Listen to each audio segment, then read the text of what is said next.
위험천만한 트럼프 행정부, 대한민국 어떻게 살아갈 것이냐. 우리가 지금까지 생각했던 미국 원래 그런 나라였는지 아니면 정말로 우리에게 큰 위기를 갖다주는 나라인지 한번 제대로 논의해봐야겠는데요. 자, 미국 외교는 왜 실패했는가? 베스트셀러로 지금 올라가 있던데요. 실패한 거 맞습니까? 성공과 실패가 같이 있는데 예. 지금까지 모든 학자들은 성공 쪽에 역점을 많이 두면서 실패를 많이 보지 않았는데 네. 이 책은 성공도 있지만 실패도 있다. 빛과 그림자에서 그림자를 좀 많이 보자. 예. 그런 의미에서 이제 사실상 기획된 것이죠. 자, 트럼프 행정부 들어서서는 더욱더 지금 이제 통상이나 여러 가지 외교적 문제에 마찰이 생기는 걸 보면 더 위험해질 가능성이 높다고 좀 경고를 하시는 의미도 있으신 거죠. 뭐 그것도 있죠. 예. 그런데 이 책의 가치는 예. 이게 미국의 석학들이 이제 사실은 그 이름만 들어도 알만하신 분들이거든요. 이분들의 진단은 미국의 국내 정치, 국내 사회적 문제로부터 외교에 미치는 악영향을 쭉 흐름을 진단했다는데 의미가 있습니다. 네. 사실 외교라는 게 그냥 어떤 외교만의 공간에서 그냥 뭐 정책의 성공 실패를 논한다면은 사실 이렇게까지 진단할 필요가 없는데 이분들은 어떤 워싱턴의 정치, 그 다음에 미국의 양극화, 그 다음에 어떤 미국 서민들이 이렇게 뭔가 좀 이렇게 쏠림 현상들이 있단 말이죠. 공화당은 더 오른쪽으로 가고 민주당은 더 왼편으로 가고 이러면서 어떤 중간지대가 공백이 됨에 따라서 어떤 외교를 일관성 있고 정권을 초월해서 할 수 있는 중심이 사라지고 있는 데서부터 시작이 됐다. 뭐 그것도 있지만은 이러면서, 이 책에서 이제 많은 이제 그 참여자들이 주장하는 것은 미국이 이제 정책 실패를 하잖아요. 그러니까 정책 실패해서 학습을 해야 될 거 아니에요. 그러니까 다음에는 그런 정책이 나오면 안 되잖아요. 네. 근데 반복이 되는 거예요. 네. 그래서 그걸 로버트 갈루치 전 미 국무부 차관보나 그 로버트 칼린 전 CIA하고 국무부 분석관하고 그다음에 지그프리드 해커 박사 같은 분은 북한 핵 문제를 사료로 들면서 북한이 해커 박사 같은 사람 지금 북한 핵 문제 6번의 변곡점이 있었다라고 보는데 그때마다 교훈을 줬는데 네. 한 번도 그 교훈에 따라서 정책 실패를 수정하고 새로운 정책을 펴지 않고 똑같은 잘못을 반복한다는 주장을 하거든요. 그게 이제 미국 외교 정책에 갖는 어떻게 보면 특징 중에 하나인데. 네. 자, 교수님 그러면 이 책을 이제 어떤 과정으로 엮게 되었습니까? 그 부분도 좀 설명을 해주시죠. 정말로 세계적 석학들이 다 이 지금 책에 등장을 하고 있는데요. 제가 지금 연세대학교에서 그 제임스 랜이 특임 석좌 교수직을 맡고 있어요. 네. 근데 제임스 랜이라는 분은 어떤 분이냐면 그 1차 핵 위기 때 주한미 대사를 지냈던 분이에요. 그러면 1993년 93년 예. 그 기간이고 그리고 그분은 그 전에 미국 에머리 대학교 총장을 했었고 그리고 50년대 후반에는 우리 연세대학 신과대학 와서 교수를 했었어요. 그 감리교 목사님이신데 네, 예. 그래서 그분의 업적을 기리기 위해서 연세대학에서 그 미국의 태평양 세계 연구소 지원을 받아서 제임스 랜이 석좌 교수를 만들었어요. 거기에서 전 이태식 대사, 최영진 대사 이런 분들이 거기에 이제 그 석좌 교수를 했었는데 제가 지금을 맡고 있습니다. 근데 이제 그 레니 대사가 지금 96세인데 지금 살아 계세요. 상당히 건강하시고. 네. 그래서 이 레니 렉처를 지 혼자 강의하는 것보다는 미국의 외교 정책에 좀 이해할 수 있는 그런 그 여러 석학들을 모셔서 강의를 하는 게 어떠냐. 그래서 제가 이제 미국에서 저명한 분들 초청을 해갖고 그 10개의 강의를 준비를 했어요. 네. 그분들이 강의한 거에 대해서 제가 질문을 하고 그리고 거기 참여하는 학생들이 질문하는 그것들 모아놓은 게 이번 책자예요. 문 교수님이 원래 대단하신 분이라는 알고 있지만 그런 세계적 석학들 또는 주요한 정책에 참여했던 분을 한국에 직접 불러서 연대에서 강의를 하고 이 내용을 엮어서 이제 국민들에게 이렇게 알려주시는 것은 참 고마운 일이고 귀한 일인데 자, 우리가 이제 이 책을 왜 읽어야 하는지에 대해서 좀 설명 좀 해주시겠습니까? 우리 스픽스를 이렇게 애청해 주시는 분들이 정치 고관여 애청이기도 하고 정치인들도 실제 많이 네. 보고 있는데 특히나 이제 이번에 나왔던 미국 외교는 왜 실패하는가라는 책을 읽어야 하는 이유에 대해서 김종대 의원께서 좀 말씀 좀 해주시죠. 그거는 지금이 어떤 반지성과 극우 또 포퓰리즘의 시대이기 때문에 그렇습니다. 이게 어떤 그 논리적인 근거나 비판 의식을 실종하게 되면은 이런 걸 놓치면은 우리가 사는 세계를 잘못 이해하게 되고 그러면서 잘못된 선택을 할 수가 있는 거거든요. 그럴 때 어떤 그래도 검증된 지성들이 논리적 근거와 어떤 철두철미한 분석 또 삶에서 나오는 어떤 교훈을 얘기하는 것이 지금처럼 필요한 시대가 없다는 거예요. 네. 특히 미국에 관해서는 지금 우리가 정말로 이제 처음 보는 한 번도 가보지 않은 그런 길을 거침없이 가는 미국의 폭주를 보고 있단 말이죠. 여기에 대해 가지고 아주 진솔하고 객관적인 비판이 담겨 있습니다. 그것도 미국의 석학의 입을 통해서. 그렇게 됐을 때 우리가 단순히 미국의 행동에 대해서 두려워하거나 불안해할 일이 아니라 그 근원을 따져본다. 네. 어디서부터 이것이 시작됐는가. 이런 데서 어떤 그 석학들의 지성이 좀 우리한테 굉장히 필요한 시점이고 이거를 어떤 하나의 강좌 속에서 녹여냈다는 거. 네. 그런 점에서는 사실 이런 저작이 한국에서 나오기가 좀 힘들어요. 네. 가끔 편파적이고 당파적인 주장은 많은데 이렇게 어떤 그 조금 뭔가 집단지성을 만들어낸다는 게 굉장히 한국이 척박한 상황입니다. 그러다 보니까 조금 더 여러분들한테 통찰력을 줄 수 있는 그러면서 조금 시야를 넓힐 수 있는 기회다. 그래서 이 책이요. 그러니까 예. 일부에서는 소위 이론 논쟁을 다뤘어요. 그래서 그 조지타운 대학의 찰스 쿱찬 교수가 미국 외교 정책의 역사적 조망을 하면서 성공과 실패를 쭉 하면서 미국 외교는 실패하는가라고 하는 주제로 이제 강의를 했고요. 그 두 번째는 월터 미드라고 미국의 가장 보수적인 논객으로 알려진 분인데요. 바드 칼리지의 석좌 교수이고 허드슨 연구소의 수석 연구위원인데 이 양반이 보수의 시각에서 보는 미국 외교 정책은 어떤가. 그리고 세 번째는 프린스턴 대학의 존 아이켄베리 교수가 자유주의 시각에서 미국의 외교 정책을 조명을 해요. 그리고 그 다음에 이제 들어가서는 수잔 선튼이라고 트럼프 행정부 일기 때 아태 담당 차관보 대행을 했던 그분이 미중 관계를 다루고 그 다음에 이제 두 번째는 버클리 대학 UC 버클리의 이제 석좌 교수로 있는 미노트 아그라왈 교수가 미국의 보호주의 정책, 그러니까 신경제 책략이라고 했어요. 니 이코노믹 스테이크라프트에서 미국의 그 통상 정책이 왜 점점 보호주의 무역으로 가는가를 다루고 그건 이제 김종대 의원도 이제 아주 간파를 하고 있지만은 그러니까 중산층을 위한다라고 하는 보호주의 무역 정책인데 사실은 중산층을 죽이고 있다는 이런 주장을 하고 있고요.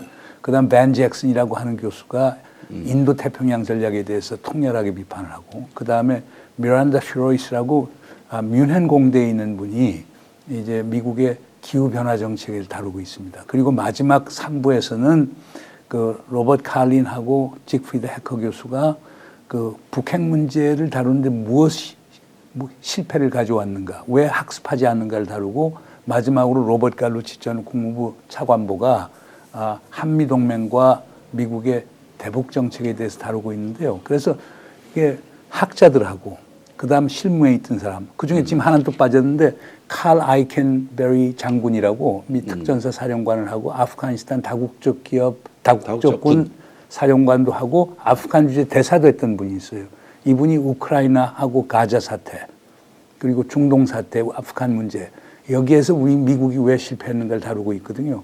그러니까 상당히 균형이 있게 그리고 보수도 있고 진보도 있고 그러나 제가 이걸 기획했을 때는 미국이 항상 소위 빛만 있는 것이 아니다. 그림자도 많은데 그 미국 외교 정책이 그림자에 대한 얘기를 많이 해주고 왜 그런 실패가 왔고 그럼 어떻게 극복할 수 있는가 이렇게 다루고 있죠. 근데 지금까지 우리는 무조건 한미 동맹이 중요하니까 미국하고 어떤 경우에도 갈등이 생겨서는 안 된다. 따라가는 것이 이익이다. 뭐 이렇게 했는데 이제 말씀하신 대로 미국에게도 실패한 것이 분명히 있었고 그것이 반복되는 또 상황이기도 하다. 이제 이런 말씀 주셨는데 자 이런 이제 그 책을 통해서 결국에는 이제 대한민국이 앞으로 어떻게 가야 할 것이냐. 한미 관계를 어떻게 이제 풀어갈 것이냐 이제 이런 부분에 대해서 질문을 좀 드리자면 트럼프 행정부에서 우리가 이제 어떻게 생존 전략을 만들어 갈 것이냐 이 부분은 교수님 어떻게 보십니까?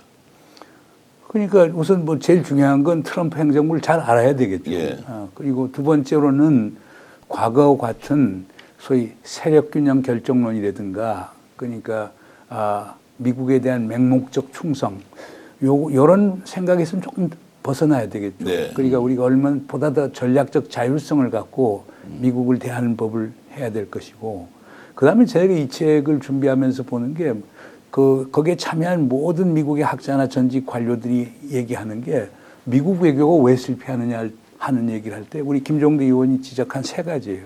첫째는 이념적 경직성 때문이다. 미국에는 아직도 냉전 반공주의가 뿌리를 받고 있고 그런 이념적 경직성이 미국 외교 정책의 가장 큰 장애물이 되고 있다.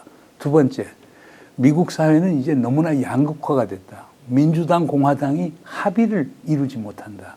과거에 샘넌 민주당 상원의원이나 리차드 루가 공화당 상원이 있었을 때는 이들이 중도파가 돼서 민주공화당이 접점을 찾을 수가 있는데 지금 그런 역할을 하는 사람이 하나도 없어서 완전 미국 정치가 이전 투구고 이전 투구를 하다 보니까 미국 외교 정책의 일관성, 예측 가능성이 점점 사라지고 있다.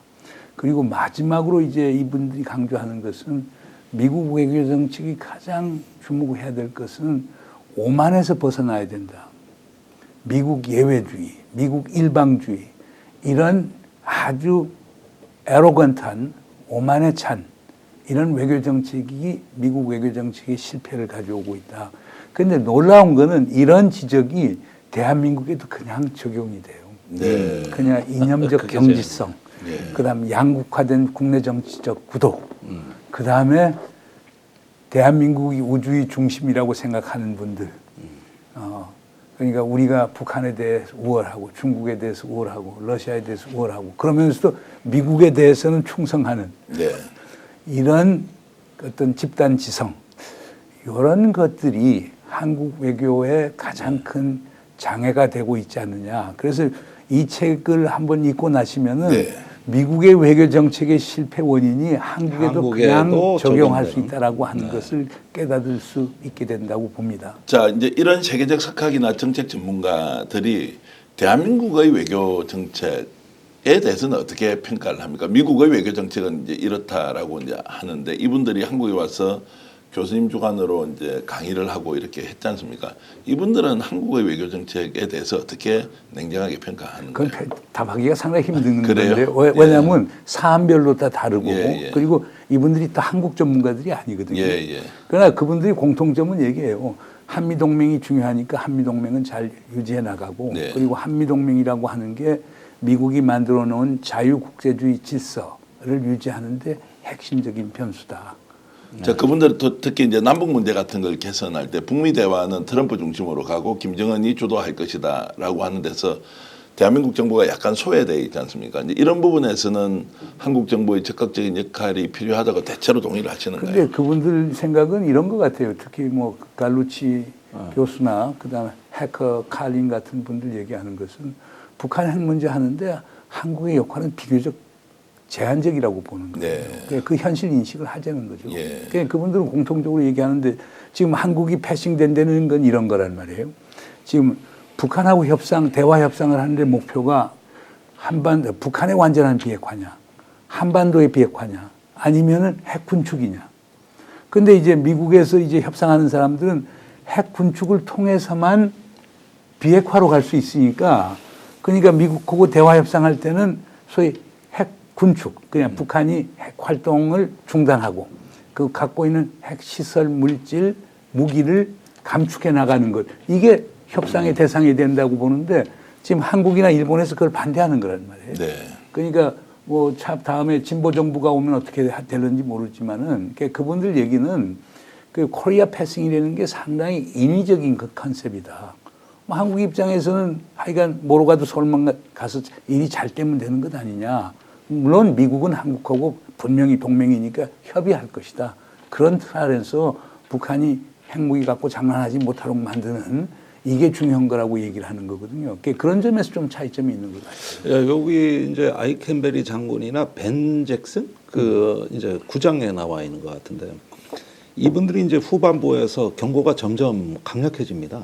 이건 진단이 아니라 이제 본격적인 경고가 나오는데 과거에 미국이 군사력 사용을 너무 빨리 하고 앞세워서 이 강압적으로 했다가 실패한 사례들을 이야기한단 말이에요. 네. 그 이제 베트남에서 그랬고, 아프간에서 그랬고, 이라크에서 그랬고, 지금 뭐 또 저 예멘에서도 그런 일이 벌어지고 있습니다. 그런데 이번에 그런 어떤 그 과거의 실패 어떤 그 저기 패턴을 중국에 대해서 반복하고 있는 거 아니냐. 이게 벤 잭슨 얘기가. 벤 잭슨. 예. 자, 그러니까 그게 동아시아 특히 한반도 평화를 근원적으로 뒤흔들 수 있는 어떤 그 평화의 또 파괴적인 속성이 있단 말이죠. 자, 이렇게 이제 잘 정리되어 있는 책의 내용을 김종대 의원이 잘 아시는 민주당 국회의원이나 또는 이제 차기 정부에 직접 참여할 분들이 많이 지금 좀 심하게 말씀드리면 줄을 서 있지 않습니까? 잘 알고 있습니까? 아니 그런데 잘 알고 있는지. 예, 요즘같이 한국 정치도 양극화됐잖아요. 예. 그러니까 이제 그 이런 양극화된 파벌 정치에서 자기가 보고 싶은 것만 보려고 그런다고. 네. 근데 찬찬히 앉아서 정말 시간 여유 갖고 진지하게 대화를 해보고 또 거기서 나와 반대되는 의견도 객관적으로 비교해보고 이런 어떤 그 중간지대가 우리도 사라졌어요. 근데 이 책의 역할은 그런 면에서 한번 우리가 숨을 멈추고 다시 한번 저기 돌아볼 수 있는 이런 어떤 사고력을 제공해 준다는 데서 의미가 있는 것이죠. 그러니까 저는 다음번에 어떤 정책을 담당할 정책 결정자들 또 국회의원들이 좀 꼭 읽었으면 하는 이유는 지금 우리가 바라보는 세계를 얼마나 진정성 있게 봤느냐. 그런데 한 가지 이 기회의 창문을 열어보시라고. 네. 제가 뭐 돈 줘서 오히려 사드리고 싶다는 생각까지 네. 들어요. 아마 여기 시청자분들도 좋아하는 정치인한테 이 책을 선물하는 방법도 아주 좋은 후원이라고 생각합니다. 그러니까 무엇보다 이제 민주당 정부 이재명 정부가 들어서게 되면 이제 미국과 그리고 북한, 특히 미국과의 관계는 어떤 식으로든 합리적으로 재조정이 될 수밖에 없는데 미국의 네. 속성 본질이 무엇인지는 이 책을 통해서 충분히 알 수 있다. 해안을 받을 수도 있고 영감을 가지고 정책을 추진하는데 굉장히 중요한 역할을 하겠다고 하니 시청자 여러분 정치 고관여청 정말 지혜롭고 똑똑한 시청자 여러분들도 읽고요. 저도 우리 PD들 제작진 다 함께 읽도록 할 것이고요. 여러분들이 좋아하는 정치인 있지 않습니까? 직접 선물해 주시면 어떻습니까? 이 방송 민주당과 관련돼 있는 아마 이제 정치지망생 그리고 보좌진 뭐 국회의원 다 보고 계실 텐데 이 책을 통해서 정말로 이재명 정부가 들어섰을 때 대미 관계가 바람직한 방향으로 대한민국 국익에 가장 충족되는 방향으로 갈 수 있도록 꼭 읽어보시고 거기에서 좀 더 많은 방안들을 마련하시길 진심으로 제가 바라겠고요. 김종대 의원께서는 전부 다 읽어보셨는데 네, 읽었죠. 종합평가를 좀 해주시면 어떻습니까? 그러니까 저기 실망스러우실지 모르겠습니다만은 이 외교의 신의 한 수는 없다고 봅니다. 어떤 딱 하나 묘수로 이 정책을 터뜨려서 우리가 뭐 대한민국의 팔자를 고쳐보자 이런 거는 존재하지가 않는 것 같아요. 문제는 사고력입니다. 사고력. 또 이제 지금의 어떤 변화 이후에 닥칠 세계에 대한 상상력이 중요한 거거든요. 이 책은 그 사고의 힘을 길러주는 거예요. 여기서 무슨 뭐 우리가 이재명 정부의 이게 정답이다. 이건 사실은 오만입니다. 그런 게 아니라 이 어떤 오랜 어떤 경험에 축적된 지식을 통해서 이런 외교를 바라보는 방법, 또 상상할 수 있는 힘, 이거를 우리가 또 여기서 에너지를 얻을 수 있다는 게 사실은 막상 한번 읽어보시면 대단한 힘이 느껴지실 것이다. 그런 면에서 저는 이 책은 생각할 기회를 준다. 그런 의미로 한번 여러분들에게 일독을 권합니다. 미국 외교는 전능하지 않았다. 수많은 실패의 기원을 찾는 진지한 물음. 트럼프 2.0 시대 국제관계의 재앙은 어느 날 갑자기 닥친 게 아니다. 많은 분들에게 영감을 줘서 미국 외교는 왜 실패하는가에 대한 질문과 그리고 석학과 정책 전문가들의 답변을 통해서 대한민국이 지금 이 위기를 극복하는데 굉장히 좋은 수단으로 좀 사용을 했으면 좋겠다 말씀드리고 정말로 문재인 교수님 같이 평소에 제가 존경하는 석학이시자 지식인이시면서 늘 행동하는 자랑스러운 대한민국의 학자가 계신 게 얼마나 여러분 다행입니까? 이런 어른들이 계셔서 그래도 우리가 길을 잃고 헤맬 때 멀리서 우리가 확인할 수 있는 그 불빛 하나를 보고 또 달려가는 것 아닙니까? 지식인의 역할이 무엇보다 필요한 이 시대에 좋은 책 한 권 여러분들께 권장해 드리는 것 저도 매우 자랑스럽고 영광스러우니까 꼭 미국 외교는 왜 실패하는가 저와 함께 일독해 주시면 고맙겠습니다. 오늘 이 귀한 시간 내주신 문재인 교수님께 감사 말씀드리고요. 감사합니다. 김동대 의원께도 네. 고마움을 네, 전하겠습니다. 감사합니다. 시청자 여러분, 문재인 교수가 역작으로 내놓은 미국 외교는 왜 실패하는가 일독을 한 번 더 권유하면서 오늘 방송 모두 마치겠습니다. 여러분 안녕히 계십시오. 오늘 방송 어떠셨습니까? 마음에 들었다면 구독, 좋아요로 스픽스를 응원해 주십시오. 여러분들의 구독, 좋아요는 가장 큰 힘이 됩니다. 스픽스 구독, 좋아요.